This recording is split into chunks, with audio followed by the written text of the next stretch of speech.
Despite some of the shortcomings in Chicago, there are certain advantages to living here.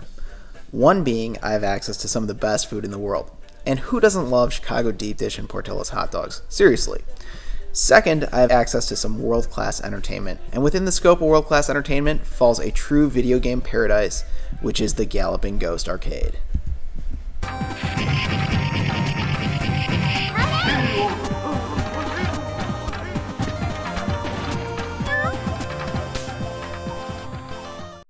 While this might not be a video you expected on my channel, after going back to the Galloping Ghost again this year, I had to make a video on it. The Galloping Ghost has over 550 arcades running that you can play. The concept there is very simple. Pay $20, play all the games you want, all day, with no need to worry about quarters or tokens. The video footage you're seeing here is a tour of the arcade, and the raw, unedited footage of me walking around, at a brisk pace mind you, was over 6 minutes long. The Galloping Ghost Arcade was opened in 2010. At that time, the arcade had 130 arcade games and a much smaller arcade floor. The original 130 games were saved from the brink of destruction and restored for everyone to enjoy. By 2014, the Galloping Ghost had grown into the largest arcade in the world with over 440 arcade games. Back in the 2008 and 2009 period of time, I had been doing some work for Namco, and specifically their arcade division, which had been located just outside Chicago. At that time, they were looking to close down their operations and sell off major lots of arcade machines. I have a feeling that those 130 original arcade machines came from Namco, as I recall at the time looking at a bunch of their inventory of arcade machines, and a lot of those had seen better days. One of the other things that's absolutely awesome about the Galloping Ghost is they show on each of the arcade machines what the world record is, as well as all the high scores that have been recorded at the Galloping Ghost itself on that exact arcade machine.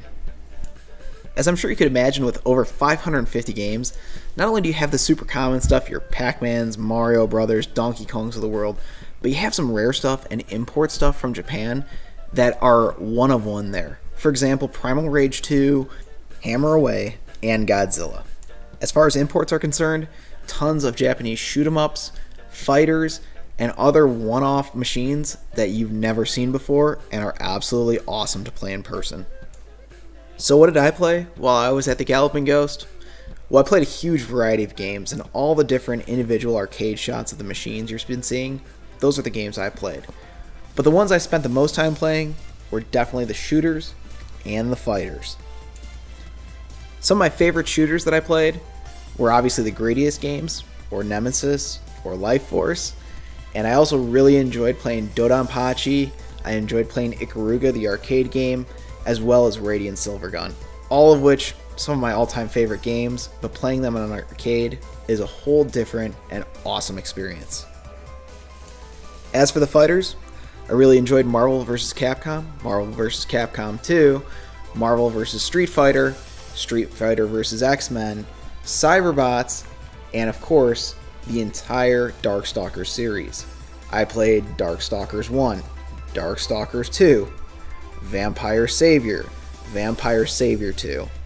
And let me tell you guys something. Like I always tell you, and like you saw in the intro, that's my go-to. And old RockerGaming left his mark on one of the machines. Overall, the Galloping Ghost is a fantastic experience and something that, if you're in the Chicago area, you really can't miss. It's something I would definitely recommend, and absolutely can hardly wait to go back again sometime here soon. With all that being said, guys, I want to thank you very much for watching. Please give me a comment, a like, and subscribe, and let me know if you enjoyed this. Like I said, something kind of different, but I just felt the need to make a video on this after experiencing the Galloping Ghost again this year. Thanks, guys, and have a good one.